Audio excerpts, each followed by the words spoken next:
Hello children, you must have heard many stories in your life. Okay, some with magical creatures, some have talking animals, some are funny, some are sad. So today we are going to take a story, The Big Friendly Giant. And this is a story about a boy called Danny who loved the stories that his father told him. He said that his father was not an educated man. You cannot call him an educated man because he didn't even read 20 books in his lifetime. But he was a marvelous storyteller, a very good storyteller. He used to make up bedtime stories for him every single night. And this one of the particular stories which must have gone on for at least 50 nights. It was about an enormous fellow. Enormous means very big fellow called the Big Friendly Giant. In short, we will call this Big Friendly Giant BFG. The BFG was 3 times as tall as an ordinary man and his hands were as big as a wheelbarrow. Okay. He lived in a vast underground cavern. Cavern means cave, which was not very far away from the filling station. And he used to come out in the open only when it was dark.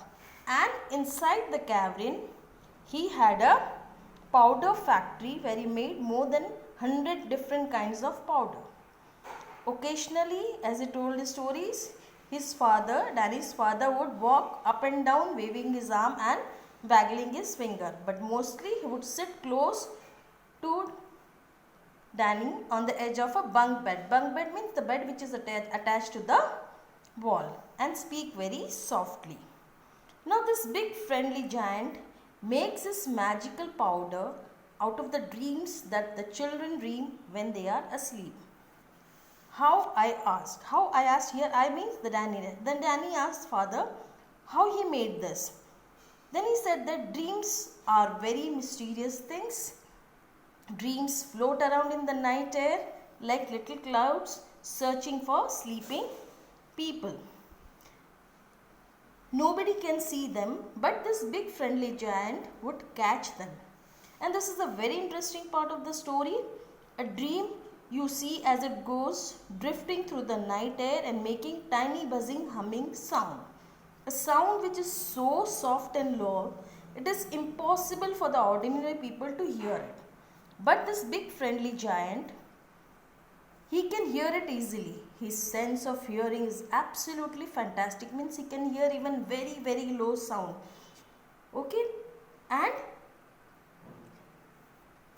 the big friendly giant can hear even the tread of the ladybird's footsteps as he walks across a leaf. That is the sound of the footsteps of a ladybird. He can hear even the whisperings of the ant as they scurry. Scurry means as they move quickly with short steps around in the soil, talking to one another. He can even hear the sudden shrill cry of pain a tree gives when a woodman cuts it into an axe. Shrill sound means very painful cry of the tree. And my darling, he said, his father said, he could hear many other such sounds. Now, Danny is asking his father what happens when he catches the dream. His father said he imprisons them. That means he puts them in a glass bottle and screws them. Screws them means stores them in the glass bottle by putting the cork. Okay. Then the Danny is asking, does he catch bad dreams as well as good dreams? Yes, his father said he catches both, but he only uses good ones in his powder. What does he do with the bad one? Danny is asking to his father. He said that he explodes them. He bursts them. Okay. Now, what does the big friendly giant do with the powder after he has made them? Then his father is saying, in the dead of the night, means late night, he goes prowling through the villages. Prowling means moving quickly, carefully around an area through the villages, searching for the houses where the children are asleep.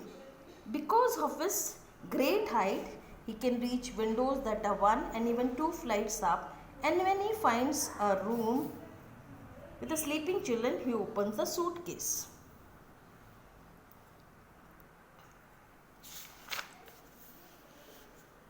Now he always carries a suitcase with him and a blowpipe. Now this blowpipe is as long as a lamppost.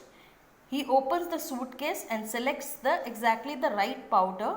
He puts them in the blowpipe and he slides the blowpipe in through the open window and poof. Poof means he blows. Okay, he blows the powder.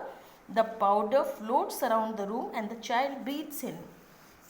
Danny is asking his father, what happens after that? Then his father is saying that the child begins to dream a marvelous and a fantastic dream.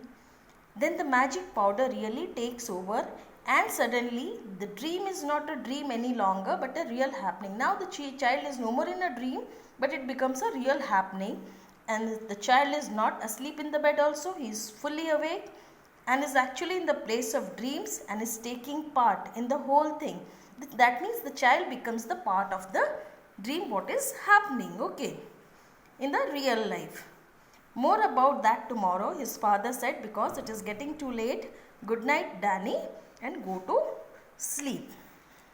And after that his father kisses him and he turns down the wick of the little paraffin wax until the flames goes out. And he himself sits in front of the wooden stove which now made a lovely red and glow in the dark room. And this is adapted from the Danny the Champions of the World and written by Roald Dahl. Okay. Thank you. Rest of the part we'll take it in the next video.